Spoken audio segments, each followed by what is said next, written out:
better daily, where we work hard in our minds, bodies, and our spirits to become 1% better every single day. Download the app and join our Betterment family at betterdaily.live to catch the video version of these podcasts. Here's your host and my dad, Alex Van Houten.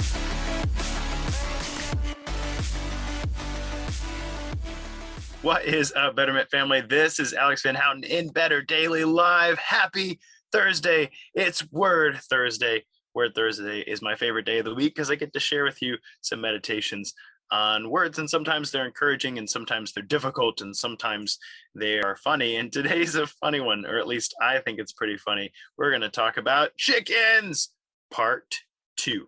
So last time I talked about chickens. Well, a little backstory. If you didn't catch chickens part 1, we have 10 chickens in our backyard. Those are our family pets. They lay eggs for us, so they are a very productive pet, and we really enjoy keeping our chickens. We've had them we're going on 2 years now. We're almost at the 2-year mark with our chickens. We started with 4 and then, continued. And what was crazy about it is, Word Thursday, I'm a bibliophile. I love words. I like thinking about words. I also like dad jokes. So, my dad joke level humor, I'm working on my Jedi rank in the dad joke arena. And I do get a couple eye rolls at home, mainly from my wife. But my son is reaching that golden age where he thinks I'm funny. So I've got about 2 years before he starts rolling his eyes at me.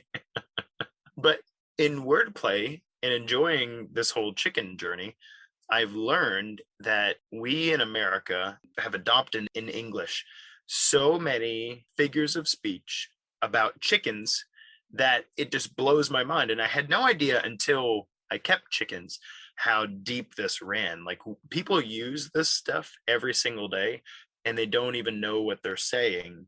And I didn't know what I was saying until I kept chickens. What's up, Scott?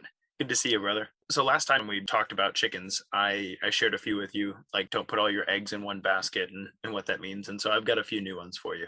And by the way, the chicken idiom list, an idiom is a figure of speech, a phrase we use to describe something.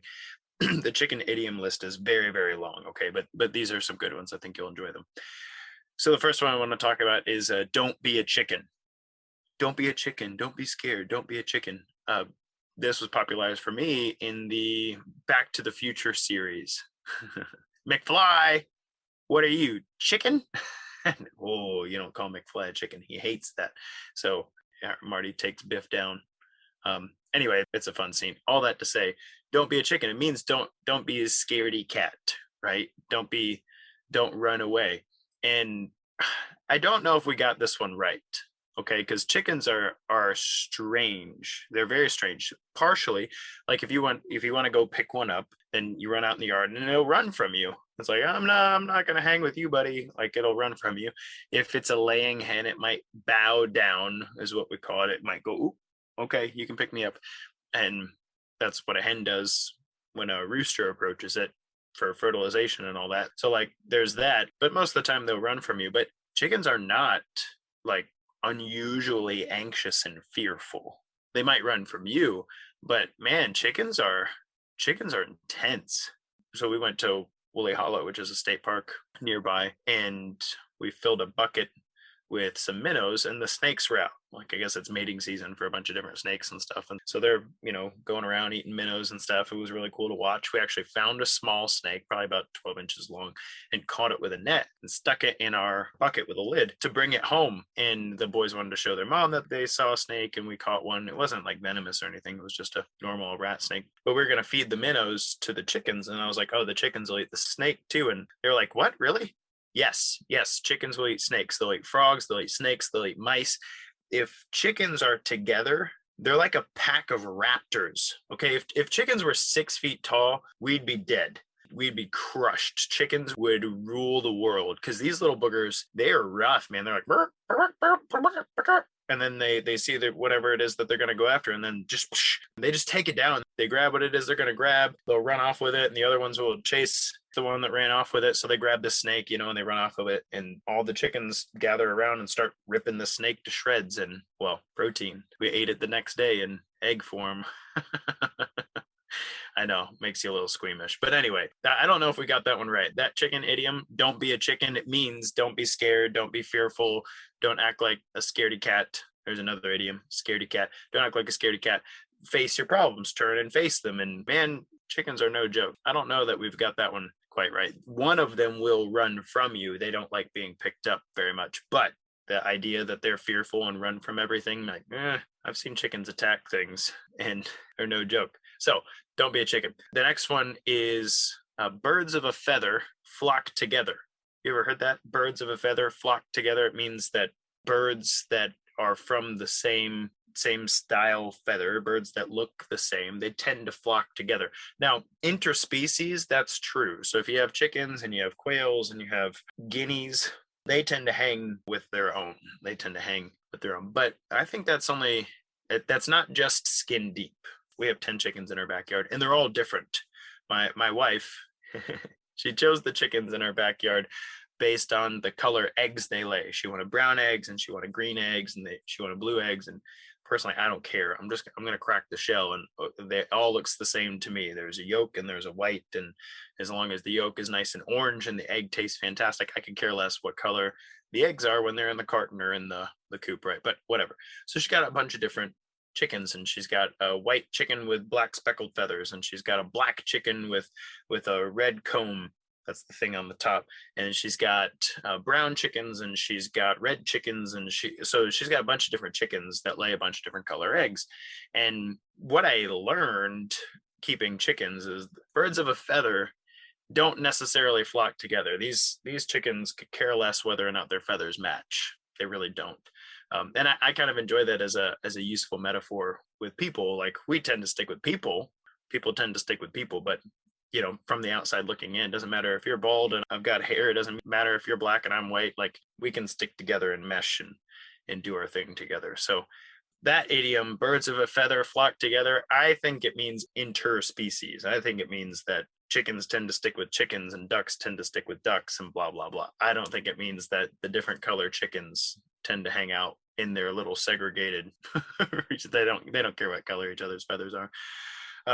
Last time we talked, I mentioned the pecking order, and there's a chicken idiom, henpecked. Have you ever heard that? You're henpecked. Generally in the South, that means a husband who has been nagged to death by his wife. That's what it means. But let me tell you where that comes from for chickens. And it's not just about husbands being nagged to death by their wives. There's a lot more to it than that. Being henpecked is like, so there's this pecking order among the chickens. Like they got these tiny little brains, but they have some kind of hierarchy among them. They carry different roles and they establish this and they reinforce it every day. It's a very, very strange thing to watch because like I said, the brains are like this big, okay? Like how they differentiate from each other and decide on a role and stick with that role and everybody kind of falls into place and like that's the way things are. It's a very strange thing. So there's like the head honcho hen. We don't have a rooster in our backyard. We have an alpha hen and she's actually a pseudo alpha, which we'll talk about in a second, but she's kind of a jerk, man. Like she gets first pick of the food. And if other people get in her way, she pecks them, in the head and she's pretty rough about it. I've seen her jump on top of other hens and just scratch them and stuff. But it's a punk thing because if you watch these chickens, like it's just the tiniest infraction on her, if she, for instance, she was the one who got the snake and ran off with it. And if another chicken even turned toward her, like chicken's here, she's eating her little snake thing. If another chicken even turned and walked toward her, she's like she was not having it. She's like, I'm not sharing my food with you.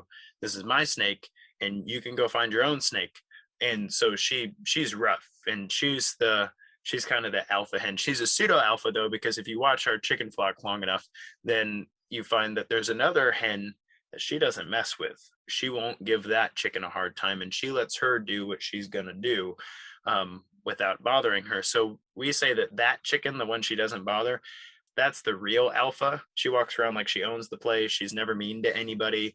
And they let her eat first. I don't know what happens when we're not watching, but that chicken, well, she rules the roost. Oh, there's another chicken idiom, rules the roost. She gets first pick of where she's going to stand and nobody bothers her.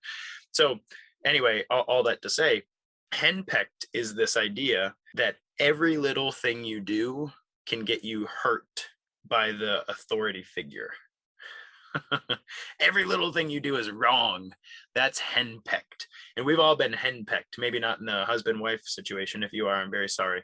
I'll pray for you and your family. But if you've ever been in a position where you felt like no matter what you did, you were wrong, every little thing, somebody found something wrong with it, that is what henpecked is. Henpecked is like that chicken who's like, oh, what do you got there? And she's like, rah, rah, rah. That's henpecked. So those are chicken idioms for you. Birds of a feather flock together. Interspecies, that might be true, but not across the board. Don't be a chicken. I don't think chickens are really that uncourageous in my experience. I think that they're actually pretty intense, even more so than people sometimes. And then henpecked, that's a thing. And if you are henpecked, I'm sorry. I'm very sorry. I'm here to tell you not everything you do is wrong. It just so happens you have a particularly feisty flock around you, and perhaps you need to find a better flock. There you go. Those are words of wisdom, and I hope humor from Chickens Part 2. Guys, thank you so much for joining me for Word Thursday here in Better Daily Live. Tomorrow's Flex Friday, and I'm excited to bring you into the gym and teach you something that's going to help you on your 1% better journey. Until next time, guys, it's just 1%. You got this.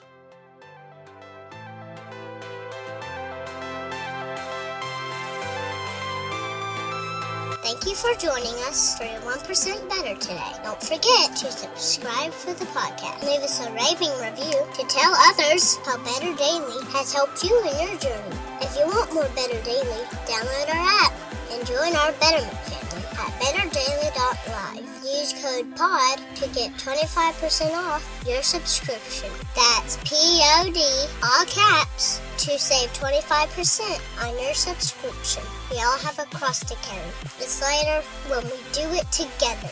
Go to betterdaily.live today.